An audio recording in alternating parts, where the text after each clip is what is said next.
बिस्मिल्लाहिर्रहमानिर्रहीम। अस्सलाम वालेकुम डियर स्टूडेंट्स, मैं हूं प्रोफेसर अज़मत अली और आप देख रहे हैं मेरा चैनल मैथ्स फॉर यू। आपको सेकंड ईयर मैथमेटिक्स की क्लास में वेलकम करता हूं। जैसे कि आप लोग जानते हैं कि हमने सेकंड ईयर मैथमेटिक्स में से चैप्टर नंबर 4 जो है introduction to analytic geometry start किया हुआ है और इसमें हमारी एक्सरसाइज 4.1 जो थी वो कंटिन्यूस थी। लास्ट लेक्चर में हमने क्वेश्चन नंबर 9 तक कंप्लीट कर लिया था और मैंने क्वेश्चन नंबर 10 भी कंप्लीट करवा चुका था, लेकिन वो अनलकीली वीडियो अपलोड नहीं हो सकी। तो आज हम क्वेश्चन नंबर 10 से स्टार्ट करेंगे। तो क्वेश्चन नंबर 10 को पढ़ लेते हैं। This is very important question आपके लॉन्ग पार्ट के वाले से। क्वेश्चन में कह रहा है जी कि एक क्वाड्रिलेटरल है जिसके 4 वर्टिसेस हैं A B C and D. आपने इस क्वाड्रिलेटरल के साइड्स के मिड पॉइंट मालूम करने हैं और बाद में इन मिड पॉइंट को मिलाने से जो फिगर बनती है, show that the figure formed by joining the mid points consecutively, ये एक पैरेललोग्राम है। तो यहाँ पर मैंने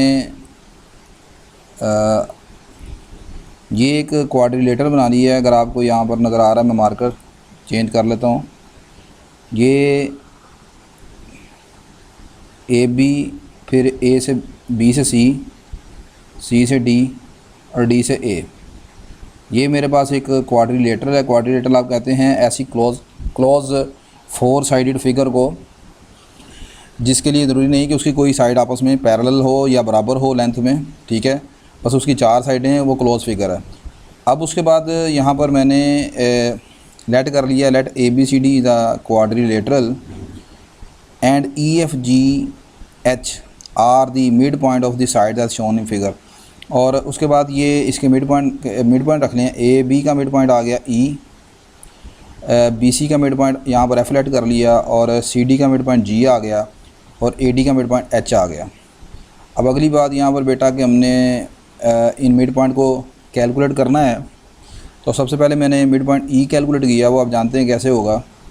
ई किसका मिड पॉइंट है? ए बी का। तो ए बी का मिड पॉइंट कैसे कैलकुलेट होगा? ए का पहला नंबर 9 और इधर बी का पहला नंबर -7, इन दोनों को प्लस किया, 2 पर डिवाइड कर दिया। इसी तरह ए का दूसरा नंबर वाई कोऑर्डिनेट जो 3 है, इधर बी का दूसरा नंबर 7 है, 3 + 7 ऐड किया, 2 पर डिवाइड कर दिया।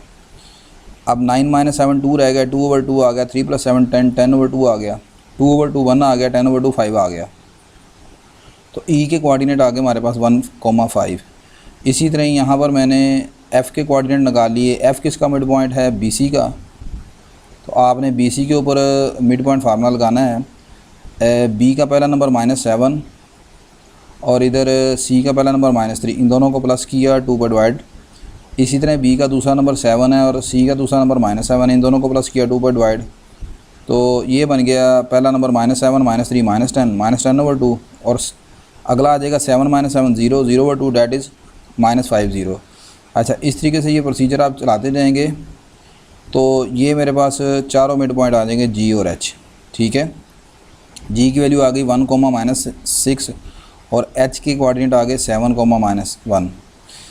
अच्छा, अब नेक्स्ट मैंने ये प्रूफ ये करना है कि ये जो मिड पॉइंट है इनको ज्वाइन करने से जो नई फिगर बनेगी वो पैरेललोग्राम है। तो यहाँ पर आप देखें, मैंने ये ई को एफ़ से ज्वाइन कर दिया, एफ़ को जी से ज्वाइन कर दिया, जी को एच से ज्वाइन कर दिया और एच को ई से ज्वाइन कर दिया, ठीक है। तो ये अब मैंने प्रूव करना है कि ई एफ जी जो है वो एक पैरेललोग्राम है। पैरेललोग्राम में ये खूबी होती है कि इसकी आमने सामने वाले साइडों की लेंथ जो है वो आपस में इक्वल होगी। तो मैंने यहाँ पर प्रूफ ये करना है कि ई से लेकर एफ़ तक की लेंथ और इधर एच से लेकर जी तक की लेंथ ये आपस में इक्वल है। इसी तरह एच से लेकर ई तक की लेंथ और जी से लेकर एफ़ तक की लेंथ ये आपस में इक्वल है, ठीक है। ये मेरा टारगेट है। तो next we show that E F G is a parallelogram. For this we show that the length of the opposite sides are equal, ठीक है। अब ई एफ़ की लेंथ कैसे निकालेंगे? ई एफ़ की लेंथ निकालने के लिए मैं ई के पॉइंट और एफ़ के पॉइंट के ऊपर डिस्टेंस फार्मूला लगाऊंगा। ई के कोऑर्डिनेट ये मेरे पास पड़े हुए हैं 1,5 और एफ़ के कोऑर्डिनेट ये हैं -5,0। इन दोनों के ऊपर आप डिस्टेंस फार्मूला लगा दें। डिस्टेंस फार्मूला कैसे लगाते हैं आप जानते हैं। ई का पहला नंबर उठाएंगे 1, ये 1 आ गया। इधर एफ़ का पहला नंबर उठाएंगे -5, इन दोनों को करेंगे माइनस और ऊपर स्केयर आ जाएगा। अब इसी तरह ई का दूसरा नंबर आएगा 5 और इधर दूसरा नंबर है इसका 0, इन दोनों को माइनस करेंगे और स्केयर कर लेंगे। अच्छा जी, अब इसको आप सॉल्व कर लें, आंसर आ जाएगा स्क्वायर रूट 61। इसी तरह आप अगली जो है लेंथ एच जी निकालेंगे, क्योंकि ई एफ़ जो है उसके पैरेलल जो नज़र आ रहा है मुझे, ई एफ़ के पैरेलल एच जी है। ठीक है, ई एफ़ और एच डी आपस में इक्वल दिखाने हैं। तो यहाँ पर एच डी के ऊपर भी मैं डिस्टेंस फार्मूला लगाऊंगा। एच और जी के कोऑर्डिनेट आपके सामने हैं। ठीक है, वो कैलकुलेट कर उसको सॉल्व करेंगे, वो भी √61 आ जाएगा। ये दोनों लेंथें आपस में इक्वल आ गई हैं। नेक्स्ट मैं यहाँ पर निकालूंगा एच ई। तो एच के कोऑर्डिनेट और ई के कोऑर्डिनेट पर डिस्टेंस फार्मूला लगाकर इसको सॉल्व किया। ये कैलकुलेशन है, थोड़ी सी आप सॉल्व कर लें, मैं ऑलरेडी सॉल्व कर चुका हूँ। ये आपके पास आ जाएगा 602 और इसी तरह जी एफ़ भी आ जाएगा 602। तो यहाँ पर ये आ जाएगा एच ई और जी एफ़ आपस में इक्वल और ई एफ़ जी हो जाएगा एक पैरेललोग्राम। ठीक है, आसान सा क्वेश्चन है। मैं अब जो प्रॉपरली यहाँ पर सॉल्व करने जा रहा हूँ, क्वेश्चन नंबर 11 है, उसकी तरफ मूव करते हैं। वो देखिएगा ज़रा। कहता है जी एच की वैल्यू मालूम करें such that the quadrilateral with vertices A B C D is a parallelogram. ये एक क्वाड्रिलेटर है, ये पैरेललोग्राम बनती है। तो आपने एच की कीमत बतानी है। और बाद में कहता है कि क्या ये जो पैरेललोग्राम है ये स्क्वायर भी है। सबसे पहले तो हम एच की कीमत मालूम करते हैं और मैं यहाँ पर पैरेललोग्राम बना लेता हूँ। तो पैरेललोग्राम आप जानते हैं ऐसी 4 साइडेड फिगर को कहते हैं जिसकी ऑपोजिट जो साइड्स हैं वो पैरेलल होती हैं और उनकी लेंथ भी आपस में क्या होती है, इक्वल होती है। Parallelogram is a 4 sided closed figure whose opposite sides are parallel and equal in length। तो ये मेरे पास एक पैरेललोग्राम बना ली जिसके कोऑर्डिनेट आ गए ए बी सी डी। ए के कोऑर्डिनेट हैं हमारे पास -3,0, बी के कोऑर्डिनेट हैं 1,-2, सी के कोऑर्डिनेट हैं 5,0 और डी के कोऑर्डिनेट हैं 1,h। अच्छा, आपने एच की कीमत बतानी है। तो चूँकि यहाँ पर ये पैरेललोग्राम है, तो पैरेललोग्राम में मैंने जैसे बताया कि अपोजिट साइड की लेंथ आपस में इक्वल है। एज़ आप लिखेंगे A B C D is a parallelogram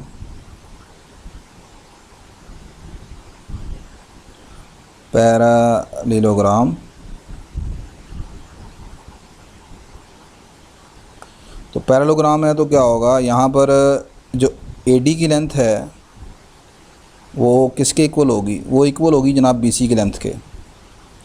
तो मैं यहाँ पर AD की लेंथ भी निकाल लेता हूँ और BC की भी लेंथ निकाल लेता हूँ और उन दोनों को आपस में क्या कर लेते हैं, इक्वल कर लेते हैं। तो AD की लेंथ कैसे निकलेगी, डिस्टेंस फार्मूले से। तो AD के ऊपर हम यहाँ पर डिस्टेंस फार्मूला लगा लेते हैं।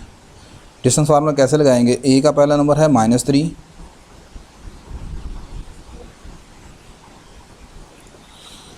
अब D का कोऑर्डिनेट बेटा है पहला 1, तो -3 -1 का स्क्वायर आ गया, प्लस आगे A का दूसरा नंबर है 0 y कोऑर्डिनेट, और इधर D का दूसरा कोऑर्डिनेट है h, 0 - h का होल स्क्वायर इक्वल टू। अब आ जाएं इधर BC की तरफ। तो B का पहला नंबर है 1, यहाँ पर लगाएंगे हम square root.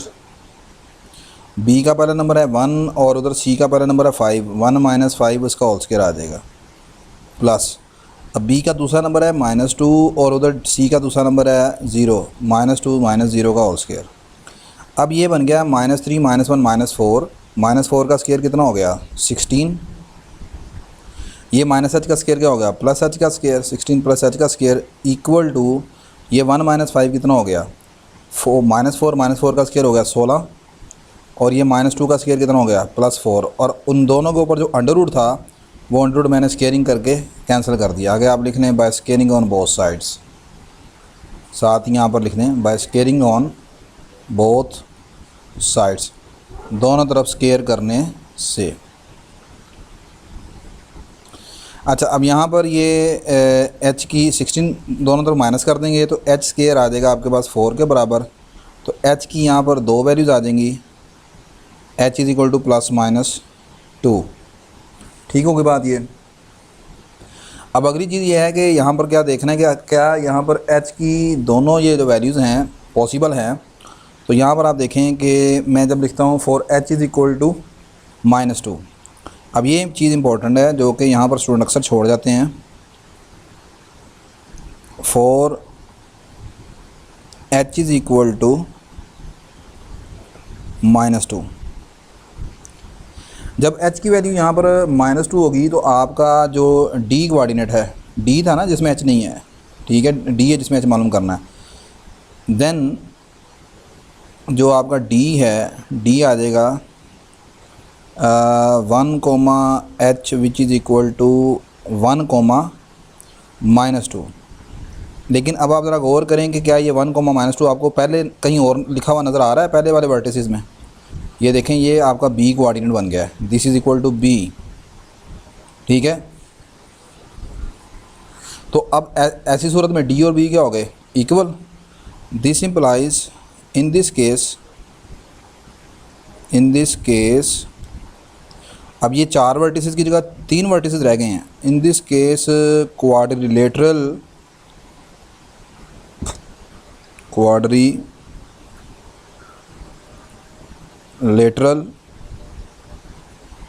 reduces to triangle,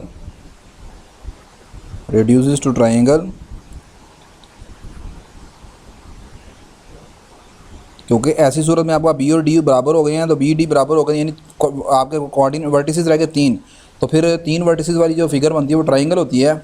so h is equal to -2 is not possible. So h is equal to -2 is not possible, ये आपका पॉसिबल नहीं है।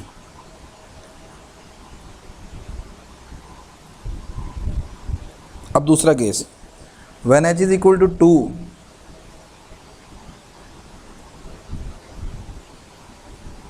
when h is equal to 2। अच्छा जी, जब बेटा ये आपके पास h की वैल्यू यहाँ पर 2 के बराबर होगी तो अब आपका जो d का कोऑर्डिनेट है वो आ जाएगा, d आ जाएगा 1, 2, बाकी a b c d तो यही रहेंगे। तो मैंने लिखा then vertices of the parallelogram are. अब हमने ये प्रूफ करना है, हमने ये चेक करना है कि यहाँ पर ऐसी सूरत में क्या ये स्क्वायर बनता है कि नहीं बनता, ये पैरेललोग्राम स्क्वायर बनती है कि नहीं बनती, ये ए बी सी डी जो है पैरेललोग्राम स्क्वायर है कि नहीं है। देखो जी, स्क्वायर में बेटा आपने ये खूबी याद रखनी है, किसी भी स्क्वायर में ये खूबी होती है कि एक तो उसकी चारों साइडों की लेंथ आपस में इक्वल होती है, ठीक है, एक तो उसकी चारों साइडों की लेंथ आपस में इक्वल होगी। अगर ये मेरे पास एक स्क्वायर है तो इसमें ए बी की लेंथ, बी सी की लेंथ, सी डी की लेंथ और डी ए की लेंथ ये आपस में होगी इक्वल। आप जानते हैं स्क्वायर में चारों साइडों की लेंथ इक्वल होती है।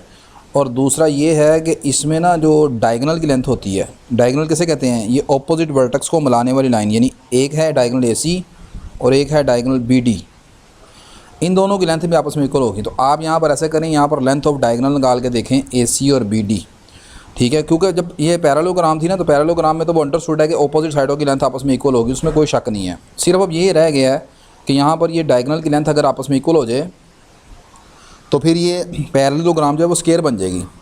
हेयर तो चारों लेंथ नहीं निकालनी है आपने, सिर्फ यहाँ पर डायगोनल की लेंथ निकालनी है, ठीक है। तो यहाँ पर आप निकालें हेयर लेंथ ऑफ ए सी। अब ए सी की लेंथ कैसे निकलेगी, आप जानते हैं डिस्टेंस फार्मूला लगाएंगे ए और सी के ऊपर।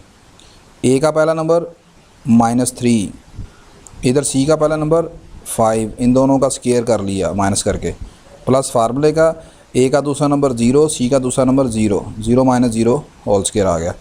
ये आ गया जी ए सी इज़ इक्वल टू -3 -5 -8, -8 का स्क्वायर हो गया 64, 64 का अंडर रूट दोबारा आ गया 8, तो ए सी की लेंथ आ गई 8 के बराबर। अब हम निकालें बी डी की लेंथ, तो बी डी किसके बराबर है, बी डी की लेंथ निकालनी है आपने।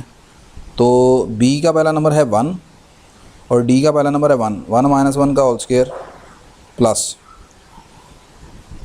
b का दूसरा नंबर है -2 और उधर दूसरा नंबर है d का, वो भी -2, -2 इंटू -2 का स्क्वायर।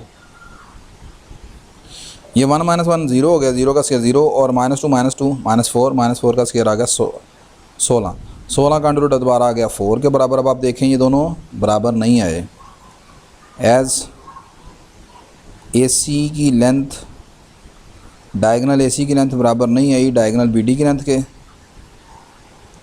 दिस इम्प्लाइज ये सिर्फ पैरेललोग्राम है, ये स्क्वायर नहीं है। This implies A B C D is not a square, ये स्केयर नहीं है, this is a not square. तो ये हमारा क्वेश्चन नंबर 11 अलहमदिल्ला कंप्लीट हो गया। नेक्स्ट हम क्वेश्चन नंबर 12 की तरफ मूव करते हैं। क्वेश्चन नंबर जो 12 है, कहता है जी कि if two vertices of N equilateral triangle, एक इक्विलेटरल ट्राइंगल है, उसके दो वर्टिसेस गिवन हैं, a -3,0 और b है 3,0। कहता है फाइंड दी थर्ड वर्टेक्स, आपने तीसरा वर्टेक्स बताना है। और अगली बात पूछी है how many of these triangle are possible, और यहाँ पर कितने ट्राइंगल पॉसिबल हैं। अब दो वर्टेक्स आपको दिए हुए हैं, तीसरा वर्टेक्स आपने तलाश करना है। मतलब सिचुएशन कुछ इस तरह की होगी यहाँ पर। क्वेश्चन नंबर 12, सबसे पहले यहाँ पर हम इक्विलेटरल ट्राइंगल बना लेते हैं। आप जानते हैं एक ट्राइंगल को इक्विलेटरल ट्राइंगल कहते हैं अगर उसकी तीनों साइडों की लेंथ आपस में इक्वल हो। एक ट्राइंगल ABC को हम इक्विलेटरल ट्राइंगल कहते हैं अगर उसकी तीनों साइडों की लेंथ आपस में इक्वल होगी। A के कोऑर्डिनेट आपको दिए हुए हैं -3,0 -3,0, B के कोऑर्डिनेट हैं 3,0, C के कोऑर्डिनेट आपने बताने हैं तीसरे, वो हम रख लेते हैं x, y। इक्विलेटरल है तो फिर ये BC की लेंथ, AC की लेंथ, ये AB, ये तमाम लेंथें बराबर होंगी। ये इक्विलेटरल ट्राइंगल की खूबी है, ठीक है। अब लेट कर लें, लेट थर्ड वर्टेक्स इज़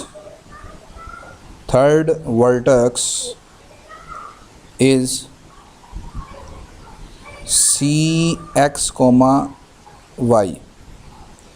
आगे लिखेंगे as ABC is an equilateral triangle, क्योंकि ये आपके पास एक इक्विलेटरल ट्राइंगल है, इक्विलेटरल ट्राइंगल।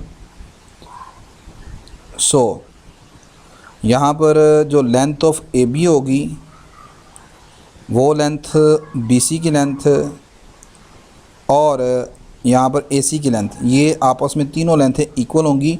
तो यहाँ पर हम दो क्वेश्चन बनाएंगे, दो को पेयर करके। मैं पहले रखूँगा यहाँ पर AB को और BC को इक्वल। हेयर पहले आप AB की लेंथ निकाल लें। सबसे पहले AB वो लेंथ, AB वो साइड है जिसमें सिर्फ नंबर आपको नज़र आ रहे हैं, ठीक है। तो इसी को मैं 2 मरतबा यूज़ करूँगा। तो AB की लेंथ कैसे निकलेगी, A का पहला नंबर -3, उधर B का पहला नंबर 3, इसको माइनस किया, होल स्क्वायर आ गया। A का दूसरा नंबर 0, इधर दूसरा नंबर B का 0, 0 - 0 का होल स्क्वायर आ गया। ये -3 हो जाएगा -6 का होल स्क्वायर हो गया 36, आगे आ गया 0, डैट इज़ इक्वल टू 6। अब आगे आप निकालेंगे यहाँ पर BC की length. Next length of BC, अब BC की लेंथ निकालनी है तो B का पहला नंबर है 3 और उधर C का पहला नंबर है x, ठीक है।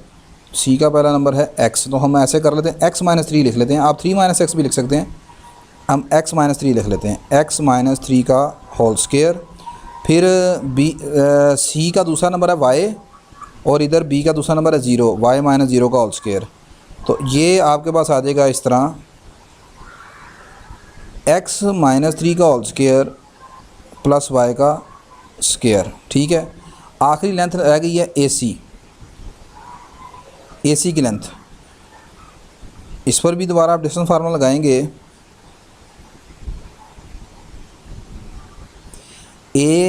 C का पहला नंबर है x और इस मरतबा A का पहला नंबर है -3, तो ये इसको आप माइनस कर लेंगे, ऐसे होल स्क्वायर आ जाएगा। फिर C का दूसरा नंबर है y और इधर दूसरा नंबर है 0, y - 0 का होल स्क्वायर। अच्छा, ये बन जाएगा x + 3 का होल स्क्वायर, x + 3 का होल स्क्वायर प्लस y का स्क्वायर। अब आप यहाँ पर 2 क्वेश्चन बनाएंगे क्योंकि ये तीनों लेंथें बराबर हैं। अब आप लिखें नेक्स्ट टेकिंग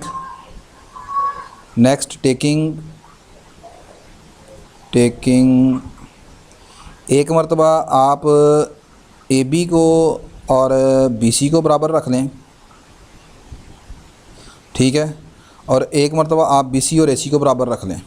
अच्छा, AB और BC को अगर हम बराबर रखते हैं तो ए बी की लेंथ है 6 के बराबर और बी सी की लेंथ आई है अंडर रूट x माइनस 3 का होल स्केयर प्लस y का square. By squaring on both side, दोनों तरफ आप स्क्वेयरिंग कर लेंगे तो यहाँ से आपके पास ये आ जाएगा x माइनस 3 का होल स्केयर प्लस y का स्केयर इक्वल टू 36। इसे आप क्वेश्चन नंबर 1 कह दें। अब आप दोबारा फिर एक क्वेश्चन बनाएं। नेक्स्ट टेकिंग, ये तीनों लेंथें बराबर हैं, मैं दो लेंथों को बराबर ले चुका हूँ, ए बी और बी सी को। अब आप ऐसे करें, बी सी को और ए सी को बराबर रख लें, यहाँ से वाई स्क्वायर कैंसिल हो जाएगा। Next taking B C equal to A C, B C equal to A C. तो बी सी की लेंथ आपके पास है बेटा जी x माइनस 3 का होल स्केयर प्लस y का स्केयर इक्वल टू ए सी आपके पास है x प्लस 3 का होल स्केयर प्लस y का स्केयर। दोनों तरफ आप स्केयरिंग करेंगे, अंडर रूट कैंसिल हो जाएगा, ये आ जाएगा x माइनस 3 का होल स्केयर प्लस y का square is equal to x plus 3 का होल स्केयर प्लस y का स्केयर। वाई स्केयर को अगर आप दोनों तरफ माइनस कर देते हैं तो वाई स्केयर से ख़त्म हो जाएगा यहाँ पर। अब उसके बाद ये x माइनस 3 वाली टर्म को दूसरी तरफ आप शिफ्ट कर दें, ये आ जाएगा x प्लस 3 का whole square minus x minus 3 का होल स्केयर इक्वल टू 0। यहाँ पर आप इसका स्केयर ओपन करना चाहते हैं, स्केयर ओपन कर दें, अदरवाइज़ अलजबरे का एक फार्मूला है, मैट्रिक में आप पढ़ते आ रहे हैं, a प्लस बी का whole square minus a minus B का होल स्केयर, ये इक्वल होता है 4ab के। तो आप इस फार्मूले को यहाँ पर यूज़ कर सकते हैं। तो मैं इसी फार्मूले को यूज़ कर रहा हूँ, ये आ जाएगा हमारे पास 4a की वैल्यू x है और b यहाँ पर 3 है इक्वल टू 0। यहाँ से जनाब आपके पास x की वैल्यू 0 आ जाएगी। इस x की वैल्यू जो 0 निकली है इसे आप क्वेश्चन नंबर 1 में पुट कर दें, वहाँ से y निकल आएगा। पुट इन क्वेश्चन नंबर 1, तो x की जगह 0 पुट कर देंगे, क्वेश्चन नंबर 1 में आ जाएगा 0 माइनस 3 का होल स्केयर प्लस y का square equal to 36। This implies ये आ जाएगा 9 प्लस y का स्केयर इक्वल टू 36। 9 को दूसरी साइड पे लाकर माइनस कर देंगे, ये आ जाएगा y square is equal to 27। यहाँ से दोनों तरफ आप अंडर रूट ले लोगे, y is equal to plus minus 3 under root 3 आ जाएगा ये आपके पास। ठीक है, तो अब चूँकि यहाँ पर y की 2 वैल्यूज़ आ गई हैं तो आपके पास यहाँ पर थर्ड कोऑर्डिनेट इज़ थर्ड